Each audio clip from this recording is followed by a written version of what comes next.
Tell us about IBM's involvement here. You're not going to be going for a license yourself, but what is IBM's involvement? So, Julie, around the world, we've been working with a number of businesses to kind of set them up, to really get them to set up the sort of capabilities that they need in order to stand up a banking business. So we will be working with a number of the applicants who are potentially interested in here on a very accelerated way to get them to be able to set their banking capabilities up in a very state-of-the-art way. It's very different from what full banks need, because digital full banks need about $1.1 billion in capital. A wholesale bank requires just a minimum of $100 million. So how set up are some of these companies that we mentioned, the likes of Grab example, to be ready to get into this space? So one of the things that's been very interesting about the Singapore thing has been that they're already going for very established players.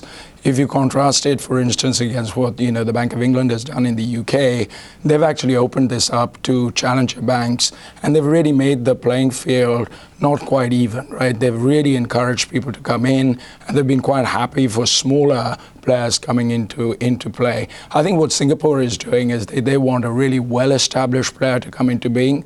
They are therefore, as you can see, they are asking for reasonably extensive capital requirements, and they want the business to be profitable.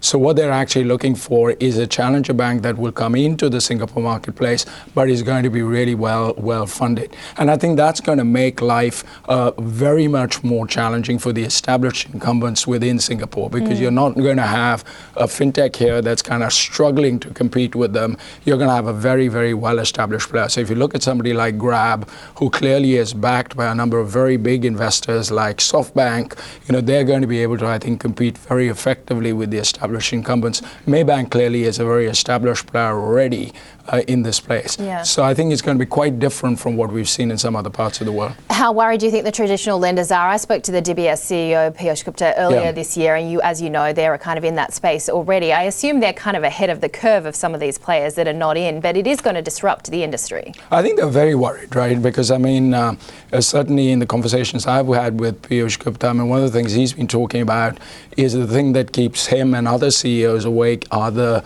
what he calls the platform companies, which are essentially the businesses like Alibaba and Tencent and others. I think what this is doing is it's providing those companies the ability to access, in a very mainstream way, the banking industry within the country. Because if you look again at the investors in some of these businesses, it's those platform companies.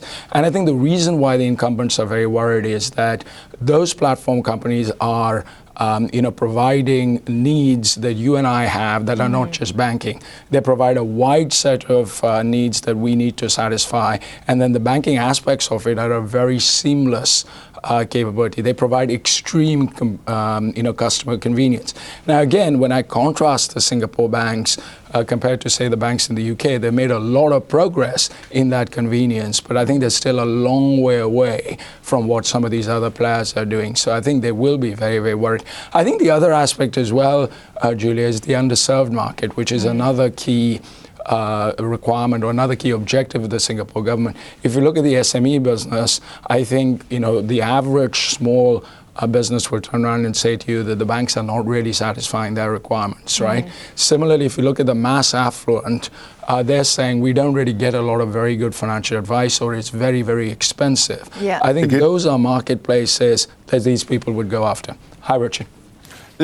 I went through the rules that for people potentially bidding for these licenses, and as you say, it's very restrictive. They have many sort of clauses suggesting you can't really take away business from the traditional players. So is it just now going to be those traditional players in Singapore with a digital arm, which they're calling a virtual bank in essence?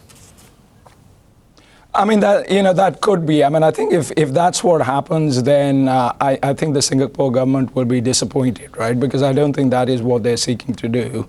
I think what they're seeking to do is to bring a real acceleration in the digitization of the existing incumbents by bringing in a competitor that's really going to make the incumbents work much, much harder than they're working at this moment in time.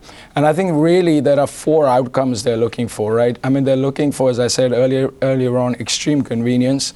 I think they're looking for a seamless integration of financial services into the everyday needs, but in a way that's still compliant with regulatory requirements. So these are not fly-by-night big players. These are well-established players that are going to, abide by the regulations. I think security is also going to be very important in today's day of kind of cyber threat. And last but not least, Richard, is cost, right? I mean, even today, a lot of everyday customers would strongly feel that what they're charged for banking services is still too high, right? And I think bringing in these digital players is going to start to drive those costs down and make it much, much more competitive, right? Likit, one last question here as well. It seems it's a very different approach Singapore's taken to what the HKMA, the Hong Kong administrators have done on this. Yes, I think they are, and also quite different from what I'm seeing in other parts of the world, like the UK. So I think Singapore is being much more considered in terms of the way in which they're allowing the new entrants to get in.